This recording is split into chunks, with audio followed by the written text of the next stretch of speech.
শুধু দর্শক, আমি জাতীয় প্রেস ক্লাবের সামনে। আমরা দেখতে পাচ্ছি বেশ কয়েকদিন প্রচণ্ড বৃষ্টি, এবং এই বৃষ্টির মধ্যেও আপনারা ভিজে পড়ে কাজ করছেন, আপনাদের শান্তিপূর্ণ অবস্থান কর্মসূচি ধরে রেখেছেন।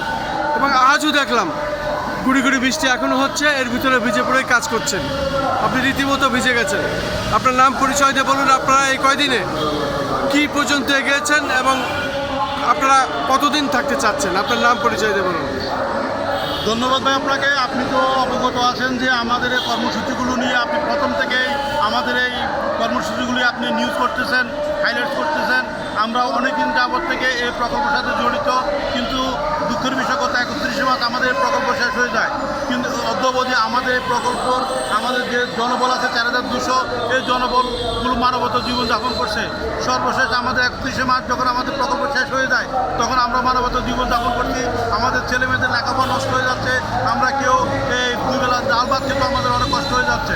তাই আমরা সেই উপরান্ত না পেরে আমরা প্রেস ক্লাবে সর্বশেষ আশ্রয় নিয়েছি। আজকে আমাদের বিগত 5 বছর আমাদের অবস্থান করতেছি। এই অবস্থানের মধ্যে আপনারা দেখতেছেন খুব বৃষ্টি হচ্ছে, এই গড়ি আবহাওয়ার মধ্যে আমরা অবস্থান করতেছি। শুধু দুমুঠো ডাল ভাত খেয়ে সম্মানজনক জীবিকার জন্য আমরা এখানে অবস্থান করতেছি। প্রশাসন পক্ষ থেকে এখনও পর্যন্ত আমাদের সে কোনো রকম শুরু হয় নাই, আমাদের দিকে তাকায়ও নাই, ওনারা এই পর্যন্ত আমাদের কাছে আসেও নাই। আমরা এই আন্দোলনকে যতদিন পর্যন্ত আমাদের শক্তি থাকে, সামর্থ্য থাকে, শেষ নিঃশ্বাস ত্যাগ করা পর্যন্ত আমরা এই আন্দোলন এখান থেকে চালিয়ে যাবো। আজকে কতদিন হচ্ছে? আজকে আমাদের 5ম দিন।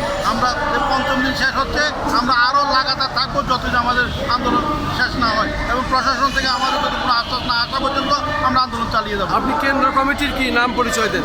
আমি মোহাম্মদ জয়নাল আবদিন, উপদেষ্টা সচিব, কুমিল্লা 14 গ্রাম থেকে, কুমিল্লা 14 ভাগ নম্বর ইউনিয়ন থেকে আমি আসছি। আপনাকে অনেক অনেক ধন্যবাদ এই সংক্ষিপ্ত